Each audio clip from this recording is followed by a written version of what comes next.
Hey guys, welcome to Age of Wonder Planetfall damage channel discussions. Today we're going to be looking at the biochemical channel damage. So the biochemical damage channel based on the biological weapons group is thematically focused around weaponized acidic substances, noxious gases, plagues, viruses, all that sort of fun stuff. Generally speaking, it leads to debuffs, such as slowing and immobilizing enemies, also destroying their armor. Later on, it starts applying more devastating damage over time effects and some other kind of interesting things. This channel is naturally weaker against ethereal units, but stronger against mineral units. Note that there's weapon mods called infusions that you can only have one of per unit, but they'll allow to change away from the biochemical channel to other types of channels. Kir'ko and Amazon are the two factions that utilize biochemical damage. And in this video, we're going to review the research path for biochemical and review the mods and ops that you unlock along the way. So first up is Biochemical Applications. This one unlocks a tactical op as well as an offensive mod. You can see the cards down below here. So for Biochemical Maceration, it's a tactical op with 1 priming cost. It doesn't do any damage directly, but what it does do is reduce the biochemical resistance of units in a 1 hex radius for 3 turns. Also, they have a chance of becoming slow for the duration of 3 turns. So what that means is obviously although this doesn't do damage directly, other units that you're using can eventually do damage to units that are hit by this maceration, and they'll be more efficient when they do so. The Acidic Composite offensive mod just infuses your biochemical weapons, and they'll give that melt armor effect, removing 1 armor with each hit, which can be very useful. Note that armor cannot be reduced below 0. Resistances, of course, can go below 0, but armor does not. Just something to keep in mind. Also, of course, you get the token 10% damage increase on all abilities with that mod. So at Tier 3 research for Volatile Afflictions, we get 1 tactical op, which is kind of a fun one. So it's 1 hex AoE again. It applies a couple of different things. It's going to do 10 biochemical damage. It also does a massive impact effect, meaning only units with stagger immunity will avoid getting staggered by this. And it also provides a -2 armor reduction on units that it hits. So interesting thing to note here is if you want to combine this with the op we just mentioned, the biomaceration, and this corrosive detonator, you're going to need to at least research operational effectiveness 1, which is going to give you enough tactical ops points to do this in 1 turn. For the third tech in the chain here at Tier 5 is called Specialized Strains. So we get 2 different offensive mods that kind of behave differently. So Cerebral Strain is going to offer, both of these offer the token 20% increased damage on all abilities, but they differ in that Cerebral Strain is going to provide more damage to non-mindless units, also a chance to make the targets catatonic. Catatonic prevents the units from taking or using any abilities that last for 1 turn. The Viscous Strain is offering a chance to apply that slow for 3 turns, which slow reduces max movement of the unit in half. And if the unit's already slowed, it can potentially immobilize the unit, which means it can't move for 1 turn.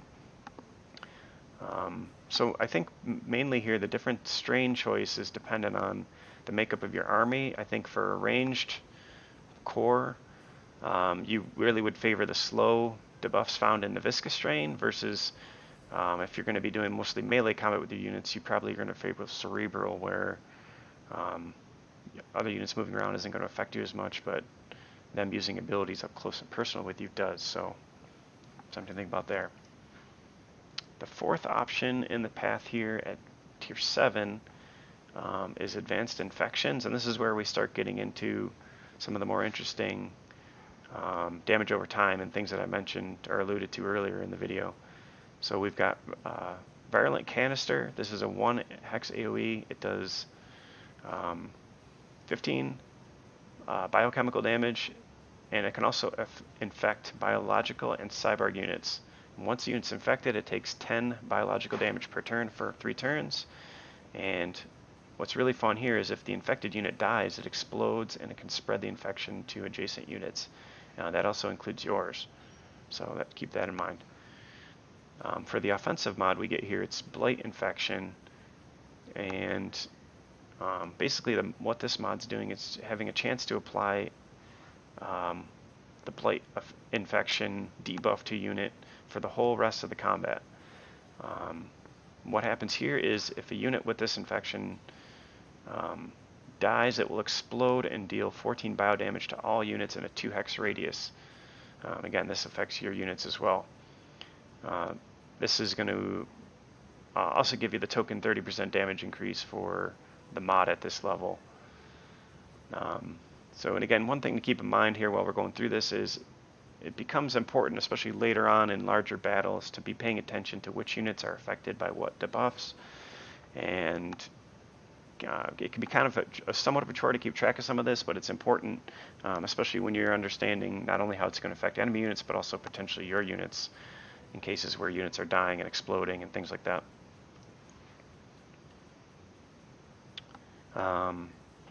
So here we go with the last tech, the 5th tech here at tier 9.